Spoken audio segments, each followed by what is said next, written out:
Welcome back to my channel. ఇవాళ అయితే మనము వెజిటేబుల్ ఉప్మా అయితే ప్రిపేర్ చేసుకుంటున్నాం. చూద్దాం పదండి. కరివేపాకు, పచ్చిమిర్చి, జీరా, ఆవాలు, ఇంకా మినప్పప్పు, కొత్తిమీర, గోబీ, బఠానీ, ఇంకా గాజర్, ఆనియన్స్, ఇది సుజ్జి అయితే వేపేసి పెట్టేసుకున్నాను. సో ఫస్ట్ అయితే మనము ప్యాన్ హీట్ ఎక్కాక కొంచెం ఆయిల్ అయితే వేసుకుందామా. సో ఆయిల్ అయితే బాగా మరగాలి. మరిగాక సరసాలు, జీలకర్ర, మినపప్పు అని పోపు అంతా వేసుకొని బాగా కలుపుకోవాలి.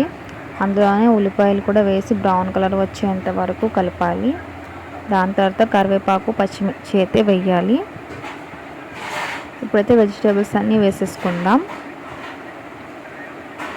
ఇట్లా బాగా ఫ్రై అవ్వాలన్నమాట. బాగా కలిపేసుకోవాలి వెజిటేబుల్స్ అంతా. ఇలా మనకి బాగా ఫ్రై అవ్వాలి. దాని తర్వాత వాటర్ అయితే వేసేసుకుందాము. వాటర్ అయితే బాగా మరిగాక మనం ఇందులో సుజ్జి అయితే వేసుకుందాం అన్నమాట. వాటర్ అయితే ఆల్మోస్ట్ మరిగిపోయింది. ఇందులోనే సాల్ట్ మళ్ళీ వేసుకున్నాను నేను. ఇప్పుడైతే సుజ్జి వేసుకొని బాగా ఉండలు లేకుండా కలిపేసుకోవాలి. సో మీద కొంచెం ఆయిల్ అండ్ కొత్తిమీర జల్లుకుంటే మనకి వెజిటేబుల్ ఉప్మా అయితే రెడీ అయిపోయింది. అందులో మనం చనా కర్రీ అండ్ చట్నీ వేసుకున్నా బాగుంటుంది.